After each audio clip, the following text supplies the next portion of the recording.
start our meeting for today. Thank you everyone for attending our meeting today.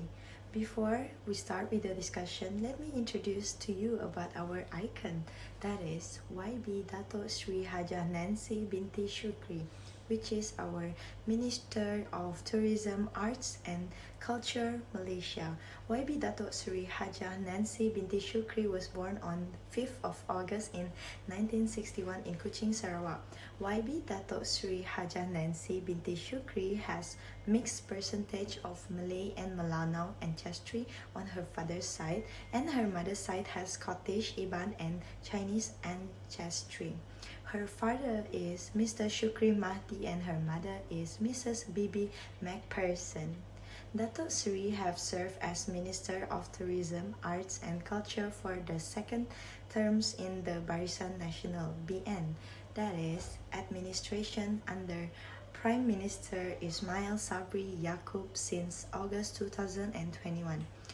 She serves her first term in the Perikatan Nasional PN administration under former Prime Minister Muhyiddin Yassin from March 2020 to August 2021, and members of Parliament MP for Batang Sadong since March 2008, and she also served as Minister in the Prime Minister's Department and Ministers of Plantation Industry and Commodities in the BN administration under the former Prime Minister Najib Razak from May 2013 to May 2018. Excuse me, Miss Lydia.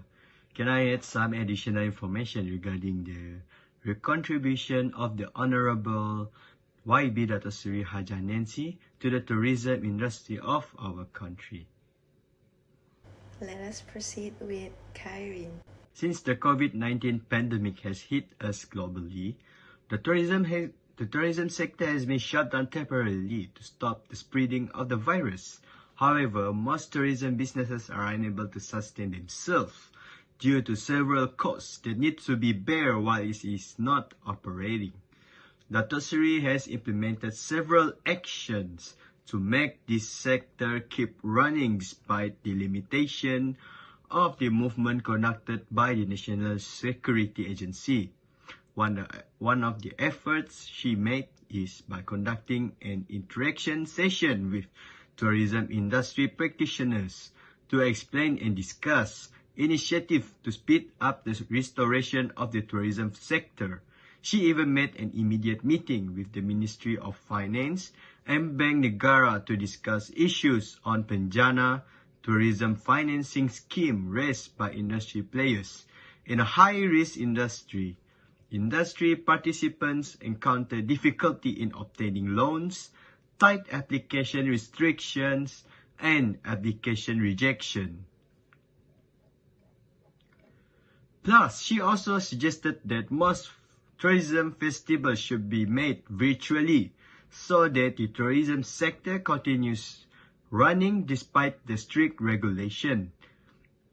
Aside from providing new ideas to the government on how to allow tourism activities within green zones throughout the country, the ministry has and will implement several major strategies to aid in the recovery of the domestic tourism industry. Thank you, Mr. Khairin. For your additional information, Mr. Azfar, why do we need to choose the icon? Thank you, Miss Lydia. In my opinion, every person has their own icon in their life. The icon can be a person to look into or a person they want to be like someday. So the question is, why do we need to have an icon? The first one is, an icon must have an element where they can inspire people. With all their action and achievement, an icon represents an inspiration for common people. Their achievement can give us encouragement to become a better person in our life and to keep fulfilling our own dreams. So the second one, an icon serves as a reminder where everyone fails. The most important aspects of our life is the ability to get back up after failing and begin again. For example, after being appointed in Minister Najib Razak cabinet in November 2013, Honorable YB Dato Sri Hajah Nancy sparked outrage by declaring Bumiputra will still if left unaided. She said it in defense of the government's recent decision to reintroduce a racial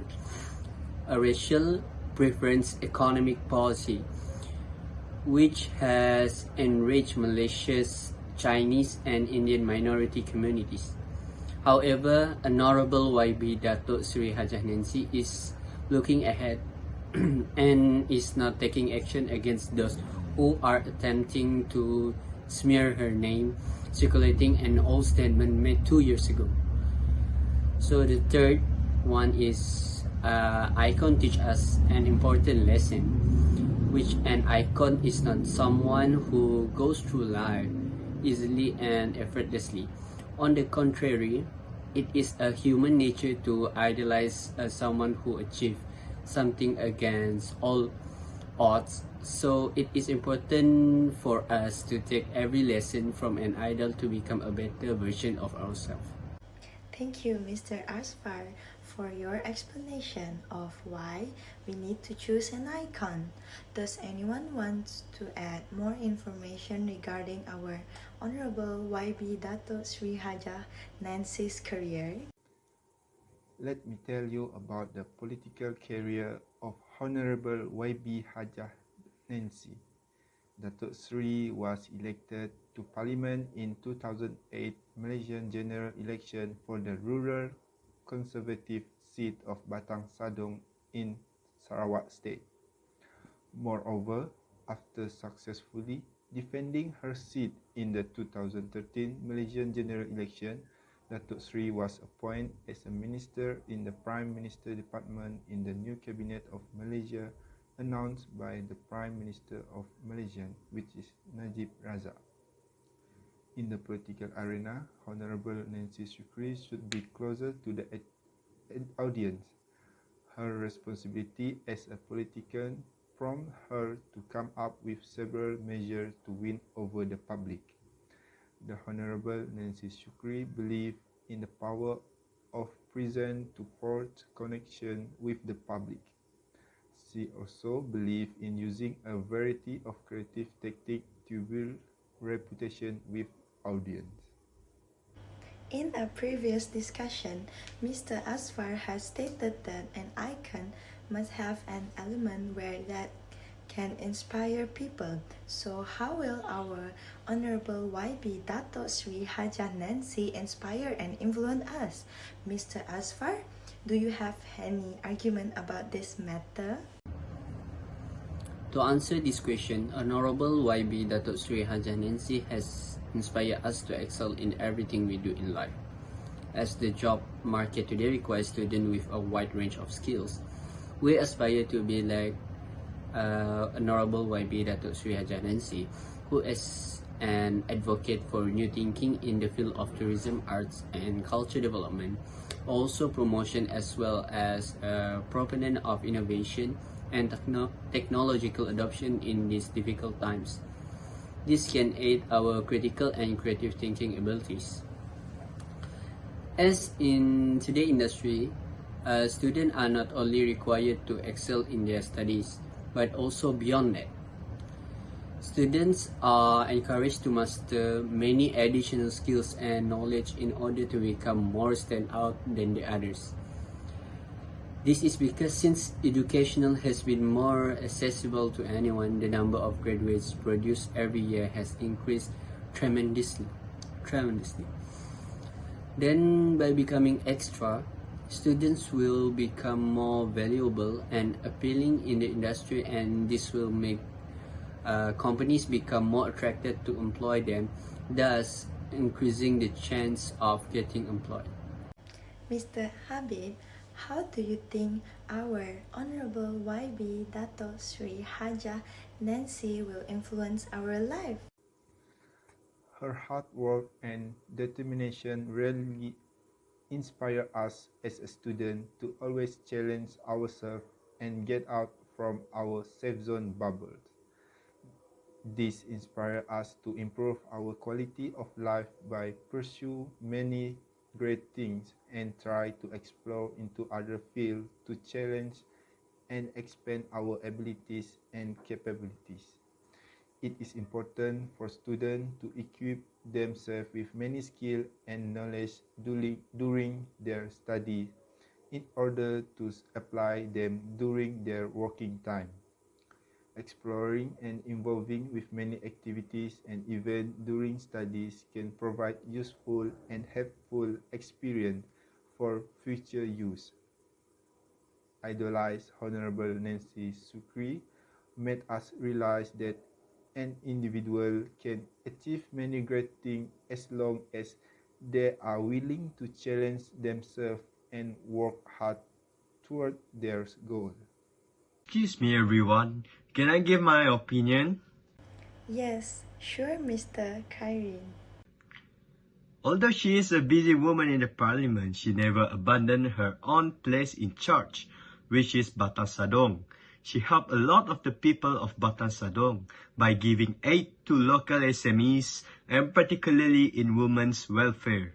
Besides that, she also represented the state of Sarawak in retaining the rights of Sarawakian, which has been implemented in the Malaysian Agreement of 1963. Because they overcame a significant number of obstacles in their own lives, the people we look up to as role models can inspire us to do the same. They demonstrate that there is no challenges that cannot be conquered. In fact, some extremely successful people have overcome challenges that are generally regarded as being unstoppable, such as our Honorable YB Dato Sri Hajah Nancy, is confident that by the end of the year, the shortage of workers in the tourism sector will be solved. This inspires us to also take part in the tourism and the hospitality sector, as she is the reason to realize that we should take more consideration of our beloved country's tourism site. Thank you, everyone, for your contribution and commitment today. See you in another discussion. Let us end our discussion today. Goodbye and take care, everyone.